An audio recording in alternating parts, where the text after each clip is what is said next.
This is the mock IB test on chapters 5 and 6, the second question.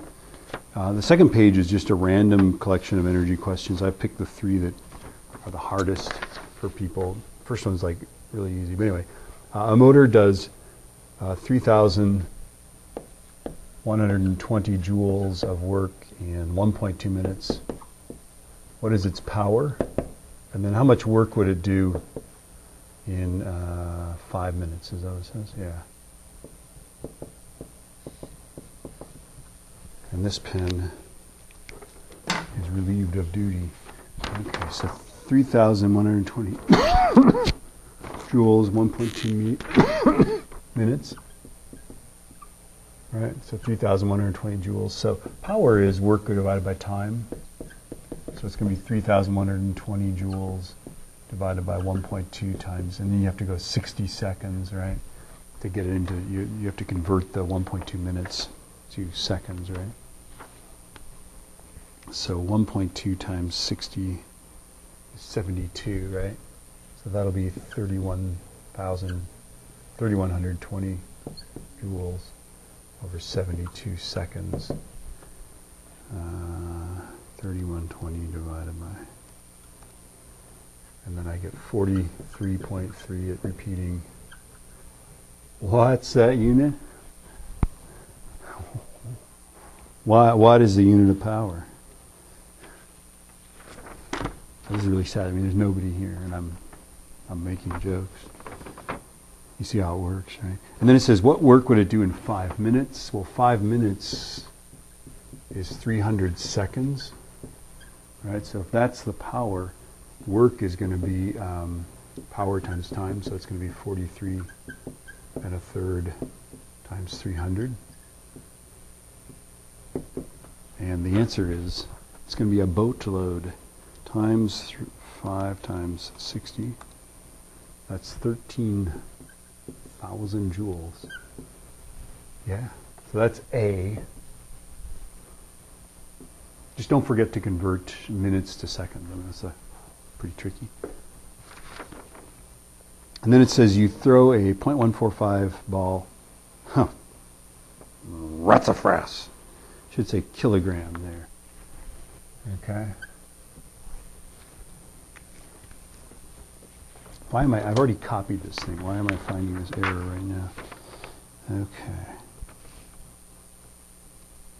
I double checked it too.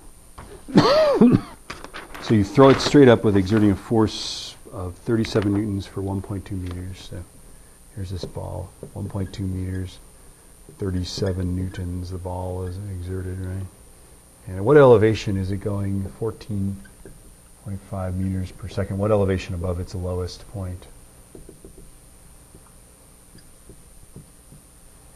Is it doing that? And I think this one is force times distance turns into, at this point, it's got mgh and 1 FmV squared, so it's force times distance is mgh plus 1 FmV squared, so 37 times 1.2 is equal to, what is it, 0.3, no, it's 0.145,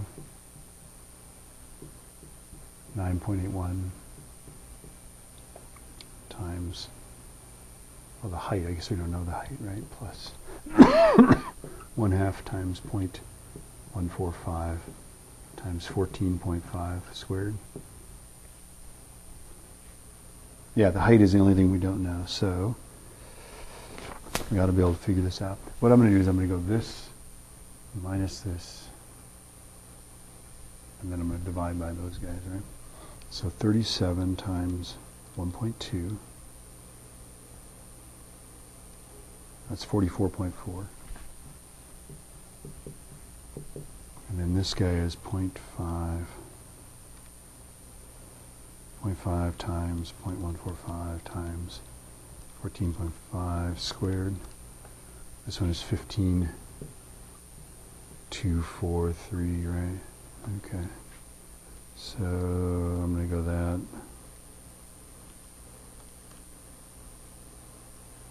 So that means that 29.156, etc., is 0.145 times 9.81 times h, right? So I'm just going to divide this by this, right? So divided by 9.81. And I get 20, the H, 20.497 meters is H. So that's B. And then C says that Fred throws a .357 ball straight downward. Here's this cliff. It's 22 meters tall, right? He throws the ball straight down.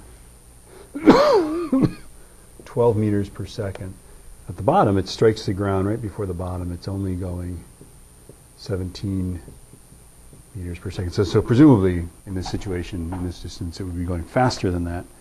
But it's going only that speed, right? And so the question is, what force acted over that distance? What's the friction force acting over that distance? So that's going to be a force times distance type thing, right? So at the top, I believe we've got mgh plus 1/2 mv squared, right? And then at the bottom, where the energy goes to, I believe it's got force times distance plus 1/2 mv squared, right? These are different kinetic energies, right? So now we can stuff the numbers in. Make a big equation here, right? 0.357 times 9.81 times height is 22, right? Plus 1/2 0.357 times 12 squared, right? Equals some force times 22. So the friction force is going to act over all 22, right? Plus 1/2 0.357 times 17 squared, right? So this is a 2 to 2, right? This is the height of complexity, right? And of course, what I'm going to do is I'm going to go this plus this minus this, right? So 0.357 times 9.81 times 22 plus 0.5 times 0.357 times 12 squared minus, I'm going to subtract that term, so minus 0.5 times 0.357 times 17 squared, and I get that 51.16524 equals F times 22, and then I just have to divide by 22. And I get that the force is on the average 2.33 newtons. In reality, it would change probably, right? It would be stronger with a higher velocity, less with a smaller velocity. But this is what it would be on the average, because of the way average works. Average! And we still have sound.